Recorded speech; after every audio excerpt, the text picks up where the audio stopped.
હાલે છે? આ કેવી રીતે હાલે?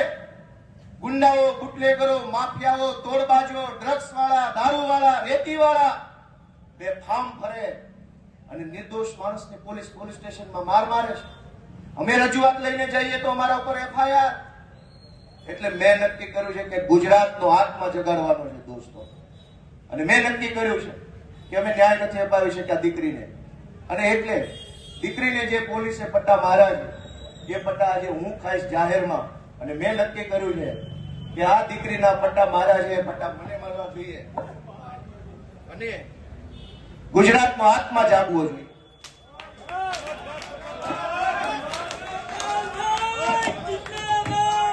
ગુજરાતનો આત્મા જાગવો જોઈએ. હવે ગુજરાતનો આત્મા જાગવો જોઈએ. મૂકી દો. આત્મા જાગવો જોઈએ ગુજરાત આખાનો. દીકરીને પટ્ટા કેવી રીતે પોલીસ મારે? મૂકી દો. ગુજરાતનો દોસ્તો આત્મા જાગવો જોઈએ. આત્માની અંદર લાગવું જોઈએ. દીકરીને પોલીસ કેવી રીતે પટ્ટા મારી શકે? દોસ્તો, આ સજા મને મળવી જોઈએ. આ સજા મને મળવી જોઈએ. જેને દીકરીઓ, ગુજરાત આખાની દીકરીઓ પર અત્યાચાર કર્યા, સજા મને મળવી જોઈએ. દોસ્તો, અમે ન્યાય નથી અપાવી શક્યા એનો મને અફસોસ થાય છે.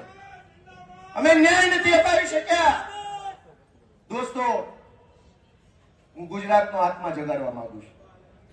કોઈ અમને જિંદગીભર મત ન આપતા, અમને હરાવી દેજો, પણ દીકરીઓને ન્યાય અપાવવા માટે તમારા આત્મા જગાડો.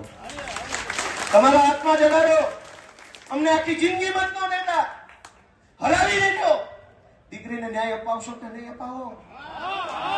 અમે મહાન નથી, કાલ મરી જઈશું. આ પાર્ટી ખતમ થઈ જાય. દીકરીઓની ઇજ્જત કોણ કરશે? અને આ એક દીકરીનો સવાલ નથી. ઝઘડિયામાં બળાત્કાર થયો, જસદણમાં બળાત્કાર થયો, દાહોદમાં બળાત્કાર, ચારો તરફ બળાત્કાર થાય.